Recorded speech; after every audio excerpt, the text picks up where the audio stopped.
अस्सलामुअलैकुम। आज हम क्विकली जो टॉपिक कवर करेंगे वो है कापोसी सार्कोमा। और हम जल्दी जल्दी से इसके फैक्ट्स देखेंगे और चैप्टर का ओवरव्यू करेंगे और ये भी देखेंगे कि इम्तिहान में इससे क्या चीज़ें आती हैं। अच्छा, ये चीज़ आपने ध्यान में रखनी है कि कापोसी सार्कोमा क्लिनिकली इम्पॉर्टेंट होने के साथ साथ एमसीक्यूज़ में भी आता है।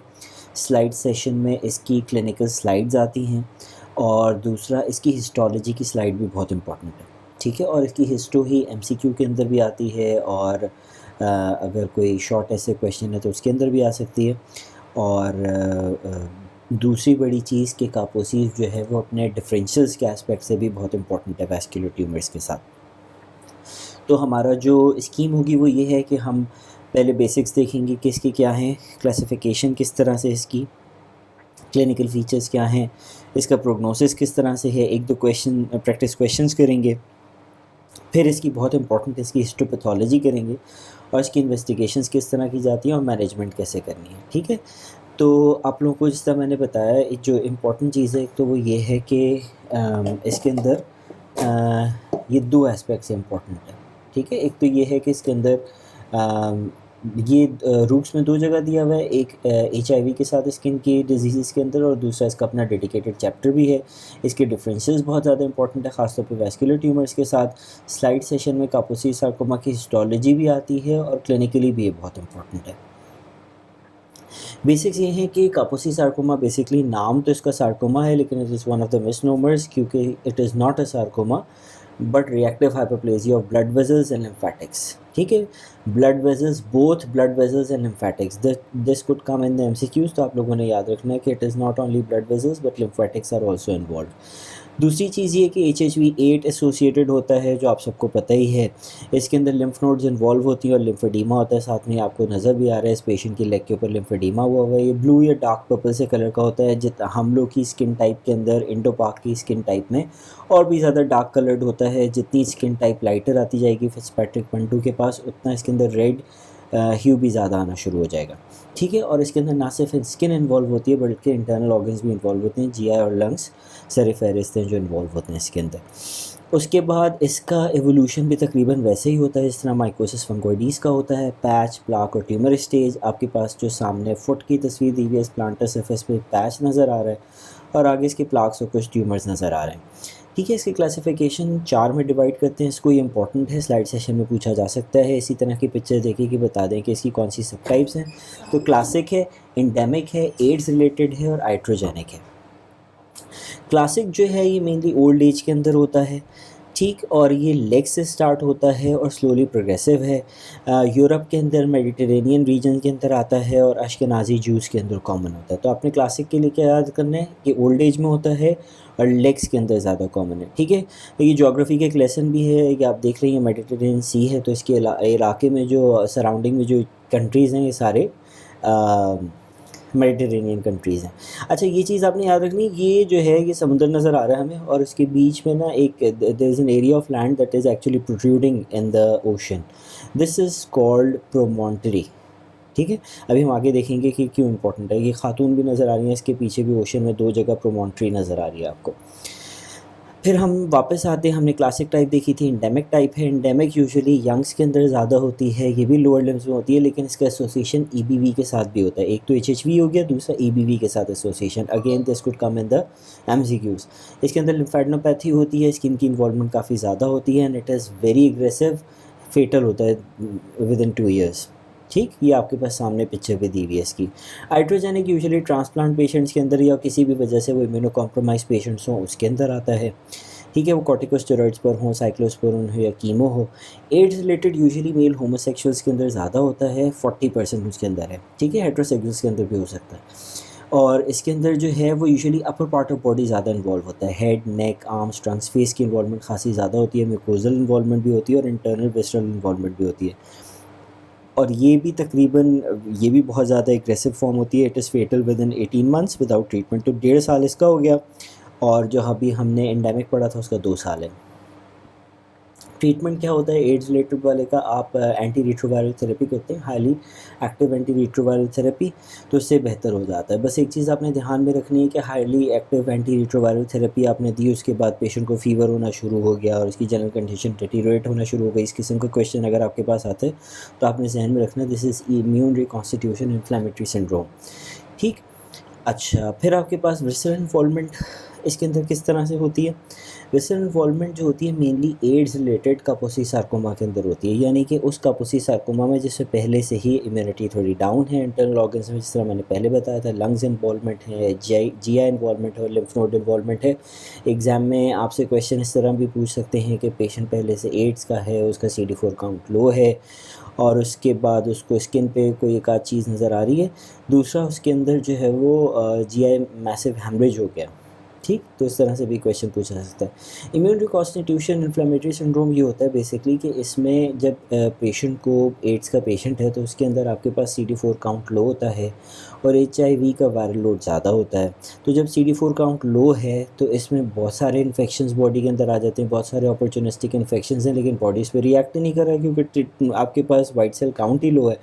लेकिन जैसे ही आपने उसको एंटी रिट्रोवायरल थेरेपी दी और उसकी इम्यूनिटी बेहतर होना शुरू हुई तो अब ये इन सारों चीज़ों को डिटेक्ट करेगा और एक वाइड स्प्रेड किस्म की इन्फ्लेमेशन होगी। इसी को ही कहते हैं इम्यून रिकॉन्स्टिट्यूशन इन्फ्लेमेटरी सिंड्रोम। तो this is actually it happens when the patient of AIDS is given anti retroviral therapy and this condition starts deteriorating. तो this would be your clue in the exam. फिर हम आते हैं इसके prognosis की तरफ, और इसकी प्रोग्नोसिस के अंदर रूक्स जो टेक्स्ट बुक ऑफ डर्मेटोलॉजी है उसके अंदर उन्होंने दिया हुआ है क्रेनॉफ्स्की परफॉर्मेंस स्टेटस स्कोर। ये अभी ये किस वजह से मैं बता रहा हूँ, अभी आगे की एक दो स्लाइड्स आपको पता चल जाएगा। इसके अंदर बेसिकली अगर हम देखें तो पेशेंट का स्कोर जितना नीचे जाता जाएगा उसकी कंडीशन उतनी डिटीरियोरेट होती जाएगी। ठीक है, ये सिंपल ही आपके पास एक इंडेक्स है जो बताता है कि पेशेंट का जनरल स्टेटस कितना है। तो जैसे आप देखें 100 में हेल्दी है, कोई सिम्टम्स भी नहीं है, फिर 80 पर आते हैं नॉर्मल एक्टिविटी है लेकिन थोड़ी मुश्किल के साथ, 70 पे भी आए तो patient is capable of taking care of himself. ठीक है, लेकिन 60 पर आते हैं तो फिर ये पेशेंट जो है ना, पेशेंट रिक्वायर्स सम हेल्प। तो अगर हम ये कह सकते हैं कि क्रेनॉफ्स्की स्कोर परफॉर्मेंस स्टेटस स्कोर के अंदर 70 तक जो स्कोर है उसके अंदर पेशेंट को कोई मोहताजी नहीं है, he does not need any kind of help. But as soon as we touch the 60 score और go below 70, that is when the patient requires help. जहाँ पे मोहताजी आना शुरू हो जाएगी ना उसके नीचे आपके पास वो 60 से नीचे स्कोर आना शुरू हो जाएगा। ये क्यों इंपॉर्टेंट है? ये इस वजह से इंपॉर्टेंट है कि जब हम एड्स की क्लिनिकल स्टेजिंग करते हैं ना, उसके लिए भी हम यहाँ पे जो क्रेनॉफ्स्की स्कोर है वो इम्पोर्टेंट है। ठीक, इसके अंदर बेसिकली ट्यूमर स्टेज है, इम्यून स्टेटस है और सिस्टेमिक इन्वॉल्वमेंट है।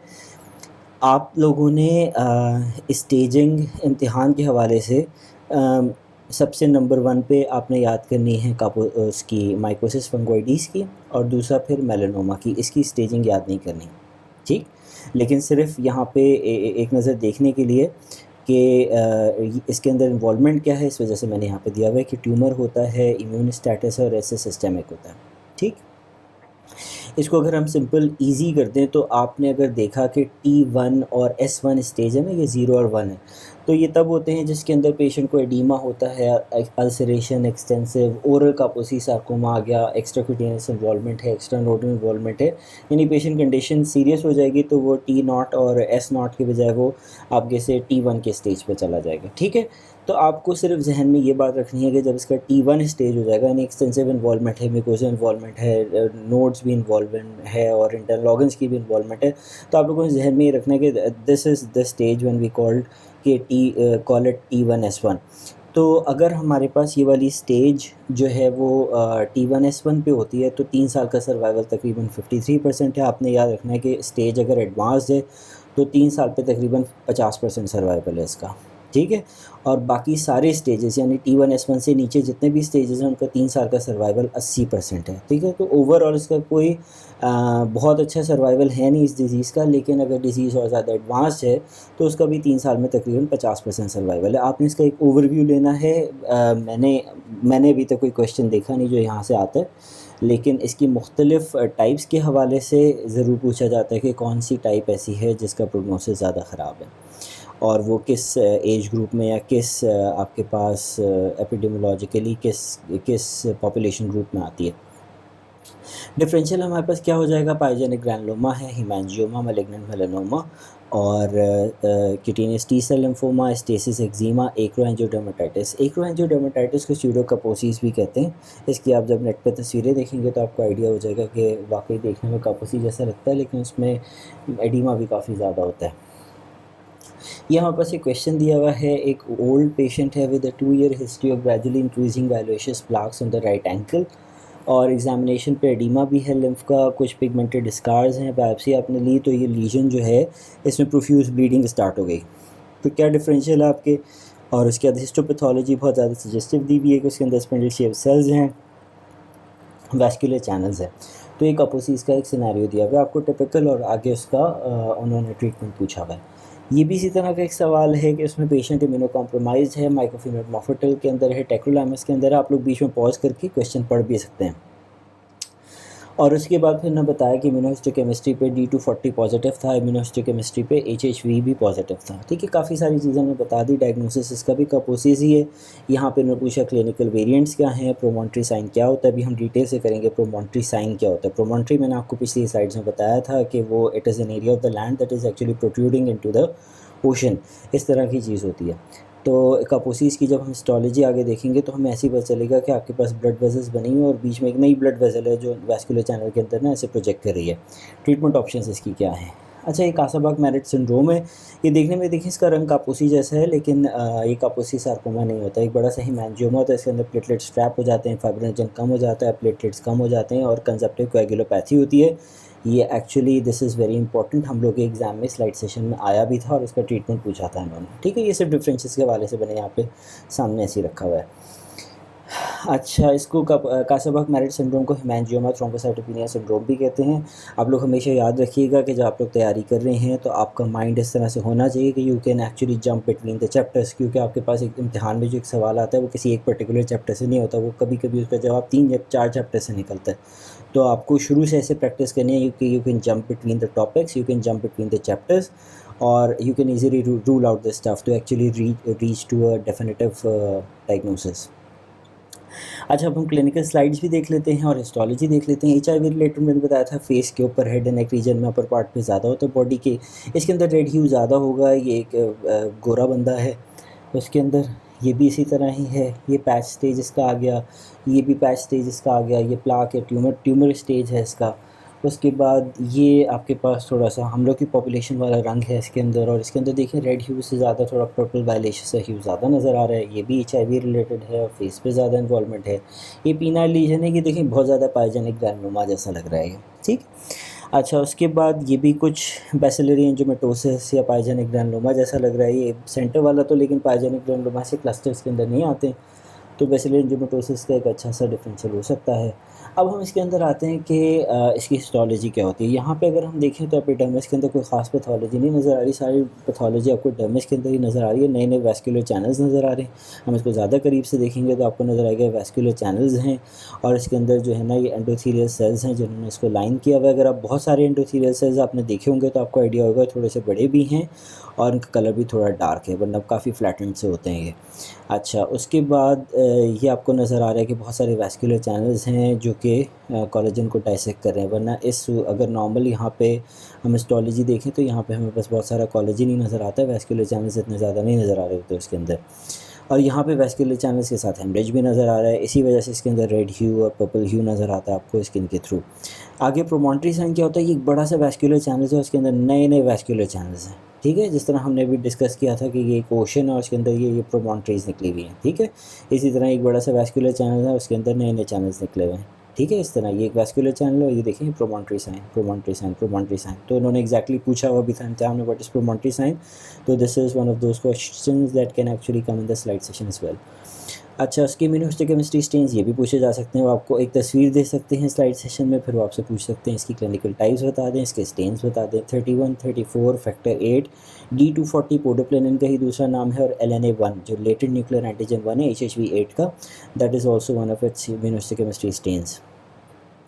इन्वेस्टिगेशंस इसके अंदर लैब्स यूजुअली नॉर्मली होती हैं, वरना अगर HIV के साथ है पेशेंट तो बस आपके पास T काउंट लो हो जाएगा। बायोप्सी आप करते हैं इसकी हिस्टोपैथोलॉजी के लिए HHV की testing, although it is done for research purposes, ये रूटीन में नहीं की जाती है।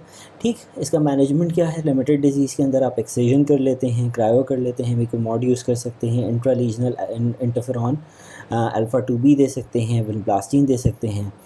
और this is very radio sensitive tumour, ये भी आपके पास एमसीक्यू के अंदर आ सकता है। देखिए 93% पेशेंट्स रेडियोथेरेपी पर रिस्पॉन्ड करते हैं।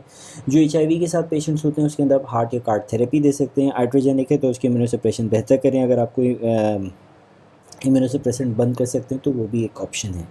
एडवांस डिसेमिनेटेड डिजीज़ के अंदर लाइपोसोमल डॉक्सोरुबिसिन दी जाती है, पैक्लिटेक्सेल और मैटेनेब दिया जाता है। ठीक है, दैट इज़ ऑल। मैंने कोशिश ये की थी कि जल्दी से चैप्टर रिवाइज़ हो जाए 5-10 मिनट के अंदर, तो होपफुली हमने कुछ ना कुछ सीखा होगा। और इसके बाद आप पॉज़ करके स्लाइड पे दोबारा जाएँ और एक-एक स्लाइड को एब्ज़ॉर्ब करें और इसकी हिस्टोलॉजी को भी एब्ज़ॉर्ब करें एंड यानी in your mind go through the differences. Thank you so much.